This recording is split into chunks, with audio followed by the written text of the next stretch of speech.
The city known as St. Paul was formerly called Pig's Eye or Pig's Eye Landing and was known to be a haven for gangsters from other Midwestern cities in the early 1900s. However, popularly called the Saintly City, St. Paul has become a thriving hub of historic interest, cultural landmarks, ethnic heritage, and time-honored tradition. Have you been considering places to visit in St. Paul? Well, we've got you covered. Keep watching to discover some of the best things to do in St. Paul, Minnesota.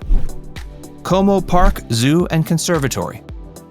Como Park is one of St. Paul's best attractions, seeing as how it's home to a zoo, a conservatory, an amusement park, a carousel, Lake Como, a golf course, a pool, and more. There's no shortage of entertainment here waiting for you to discover. One of its major attractions among all of those is the Como Conservatory. The conservatory is exquisite. It's become the home to exotic flowers and plants for decades and is a staple in the community. It has 2 acres under glass with roughly 50,000 plants from 1,684 separate species, including orchids, bonsai trees, ferns, and seasonal flowers. The conservatory manages 9 gardens, 6 indoors and 3 outdoors, each one magnificent. Its Japanese and sunken gardens are especially attractive. Also known to be one of the few free zoos in the U.S., the Como Zoo is home to a wide range of animals from all over the world. Here you'll see up close and personal live zebras, giraffes, orangutans, flamingos, polar bears, and more. There's plenty to keep you entertained and leave you in awe. The Como Park, Zoo, and Conservatory easily provides a day's worth of entertainment and education that doesn't cost you anything.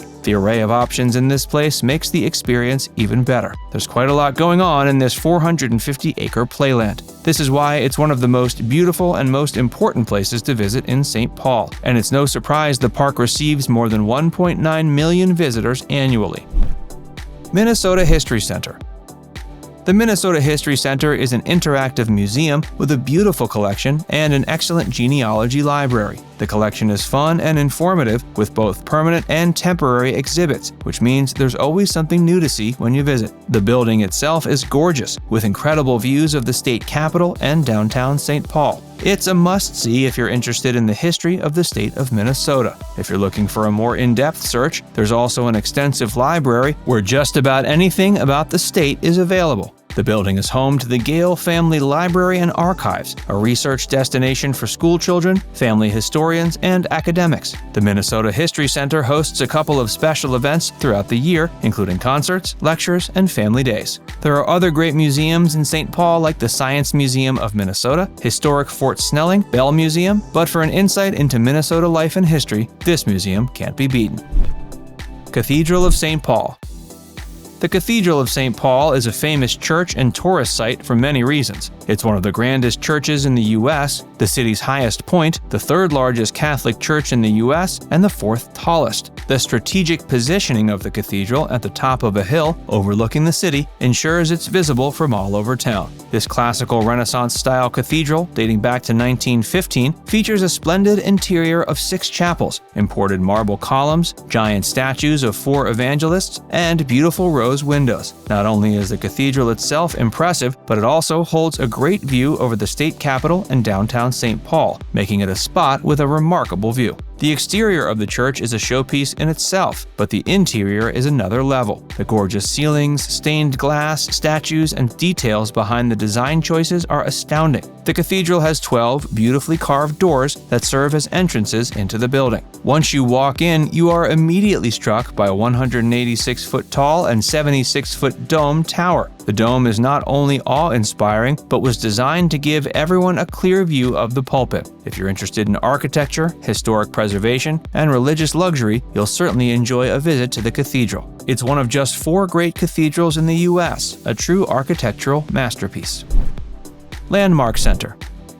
St. Paul's Historic Landmark Center, one of many gorgeous buildings in St. Paul, was completed in 1902, originally served as the U.S. Courthouse, Post Office, and Custom House for Minnesota. This Romanesque building in downtown St. Paul was where famous gangsters John Dillinger and gang were prosecuted, U.S. Supreme Court justices practiced, and the act that enforced prohibition was drafted. Today, it's a free and vibrant arts and cultural center with gorgeous architecture. It's a beautiful place with a design that makes it look like a castle out of fairy tales, a landmark in more than just name, which has been used in many different ways. Landmark Center acts as a cultural center for music, theater, dance, exhibitions, public forums, and private events. Aside from the beautiful building itself, on-site attractions include Anita's Cafe, Land Market Gift Shop, the AAW Gallery of Wood Art, the Schubert Club Museum, and the ongoing exhibits by the Ramsey County Historical Society. If you love history, then you'll definitely geek out over the Landmark Center. Hey, if you're enjoying this video so far, be sure to give it a like and subscribe to Viewcation for more, and stick around for more of the best of St. Paul.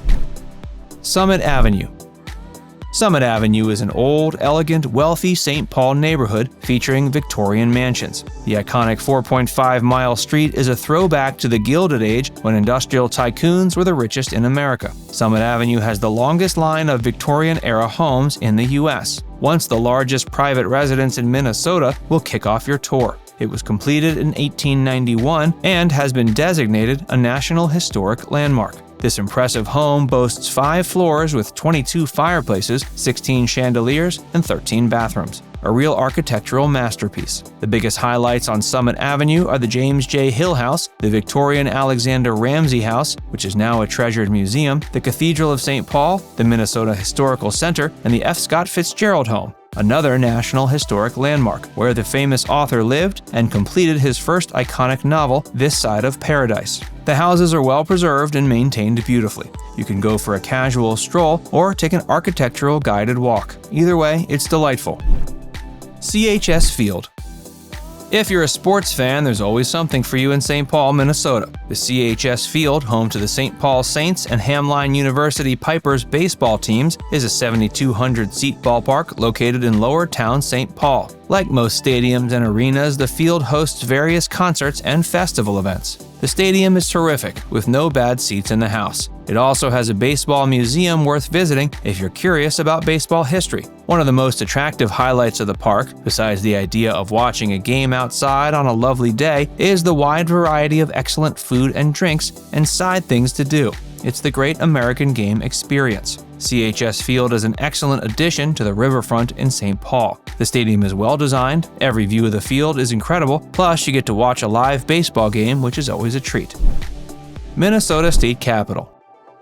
The Minnesota State Capitol is home to the government for the U.S. state of Minnesota, and its capital city of St. Paul. It houses the Minnesota Senate, Minnesota House of Representatives, the Office of the Attorney General, and the Office of the Governor. The Minnesota State Capitol is an architectural marvel designed by influential architect Cass Gilbert. It's said to be one of the most beautiful state capitals in the U.S. From its grand stairs to its historic legislative chambers to the public works of art surrounding the building to the dome, which is the second largest self-supported marble dome in the world, there's always a sight to see at the state capitol. Now it's time to hear from you. Did we miss any of your favorites in St. Paul? Let us know in the comments section below. And before you go, make sure you give this video a like and subscribe to Viewcation if you haven't already. Click the bell icon to stay updated on all our latest content.